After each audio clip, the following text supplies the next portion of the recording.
इच्छा पूरी नहीं होती तो क्रोध बढ़ता है और इच्छा पूरी होती है तो लोभ बढ़ता है। इसलिए जीवन की हर स्थिति में धैर्य बनाए रखना। धर्म केवल रास्ता दिखाता है, लेकिन मंजिल तक तो कर्म ही पहुंचाता है।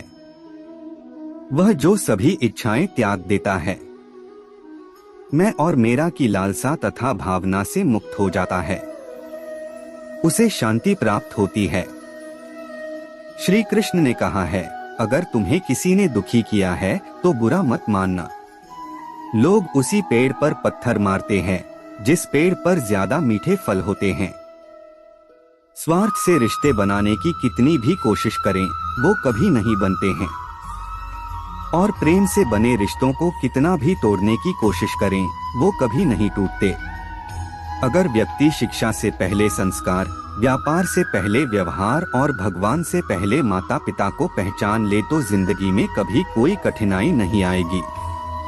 जिस मनुष्य ने जवानी में बहुत पाप किए हैं, उसे बुढ़ापे में नींद नहीं आती। श्री कृष्ण कहते हैं कि मनुष्य को अपने मन को बार बार समझाना चाहिए कि ईश्वर के सिवा उसका कोई नहीं है। परिवर्तन इस संसार का नियम है। कल जो किसी और का था, आज वो तुम्हारा है एवं कल वो किसी और का होगा। विषयों का चिंतन करने से विषयों की आसक्ति होती है।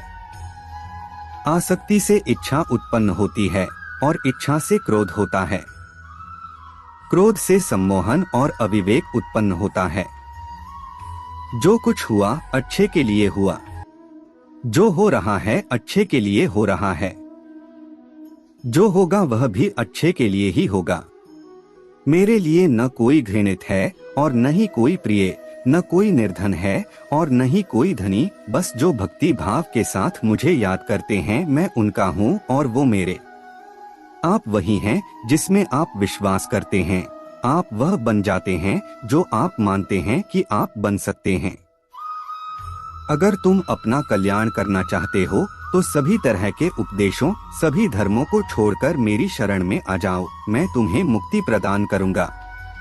जिस इंसान के चारों तरफ नकारात्मक लोग रहते हैं, उस इंसान का मंजिल से भटक जाना तय है। जिंदगी में सब कुछ होना जैसा कुछ भी नहीं होता। हमेशा एक नई शुरुआत हमारा इंतजार कर रही होती है। श्रीमद् भगवद गीता में कहे गए श्री कृष्ण के अनमोल वचन। इंद्रियों के अधीन होने से मनुष्य के जीवन में विकार और परेशानियां आती है। सुख दुख का आना जाना सर्दी गर्मी के आने जाने के जैसा ही है। इसलिए इन्हें सहन करना सीखना ही उचित है। निर्बलता अवश्य ईश्वर देता है, परंतु मर्यादा मनुष्य का मन खुद निर्माण करता है। जीवन में वाणी को संयम में रखना अनिवार्य है, क्योंकि वाणी से दिए हुए घाव कभी भरे नहीं जा सकते। मनुष्य उसके लिए शोक करता है जो शोक करने के योग्य नहीं है, और फिर भी ज्ञान की बातें करते हो। बुद्धिमान व्यक्ति ना जीवित और ना ही मृत व्यक्ति के लिए शोक करते हैं। मैं हमेशा तुम्हारे साथ और तुम्हारे आसपास रहता है, चाहे तुम कुछ भी कर रहे हो। जो हुआ अच्छा हुआ, जो होगा अच्छा होगा। स्वयं को मुझ पर छोड़ दो, अपने कर्म पर ध्यान दो। कर्म ऐसा जो स्वार्थ रहित पाप रहित हो। जीवन में समय चाहे जैसा भी हो, परिवार के साथ रहो। सुख हो तो बढ़ जाता है और दुख हो तो बट जाता है।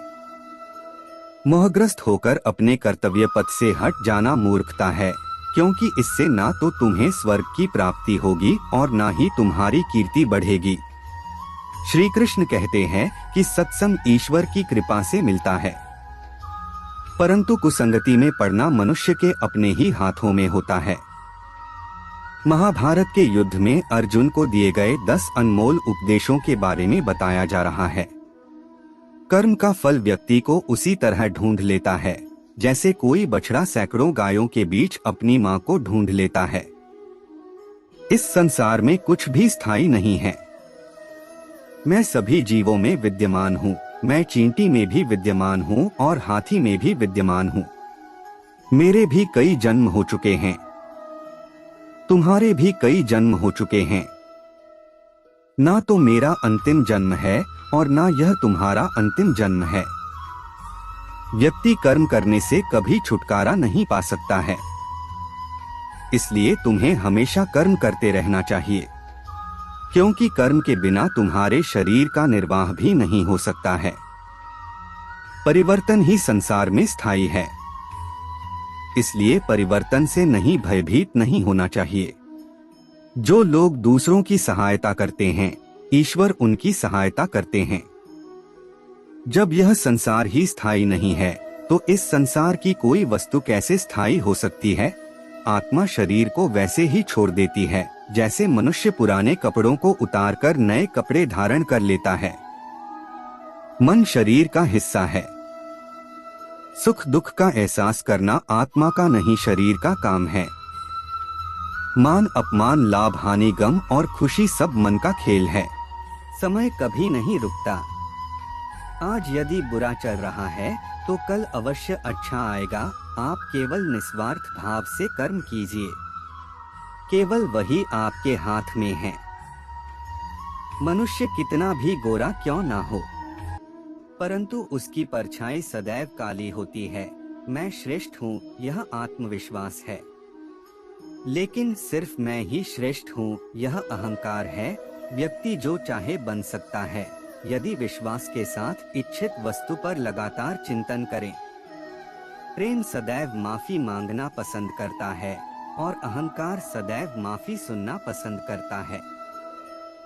जो रास्ता ईश्वर ने आपके लिए खोला है, उसे कभी भी कोई बंद नहीं कर सकता। प्रेम सदैव माफी मांगना पसंद करता है और अहंकार सदैव माफी सुनना पसंद करता है। जो रास्ता ईश्वर ने आपके लिए खोला है, उसे कभी भी कोई बंद नहीं कर सकता। मनुष्य का जीवन केवल उसके कर्मों पर चलता है।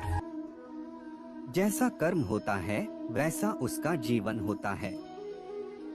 एक बार माफ करके अच्छे बन जाओ, परंतु दोबारा उसी इंसान पर भरोसा करके बेवकूफ कभी न बनो। मन की गतिविधियों, होश, श्वास और भावनाओं के माध्यम से भगवान की शक्ति सदा तुम्हारे साथ है। जीवन में आधे दुख इस वजह से आते हैं क्योंकि हमने उनसे आशाएं रखी जिनसे हमें नहीं रखनी चाहिए थी। मैं ही इस सृष्टि की रचना करता हूँ, मैं ही इसका पालन पोषण करता हूँ और मैं ही इस सृष्टि का विनाश करता हूँ। जब संसार में धर्म की हानि होगी, अधर्म की विजय, तब मैं इस पृथ्वी पर अवतार लूंगा। शांति से भी दुखों का अंत हो जाता है और शांत चित्त मनुष्य की बुद्धि शीघ्र ही स्थिर होकर परमात्मा से युक्त हो जाती है।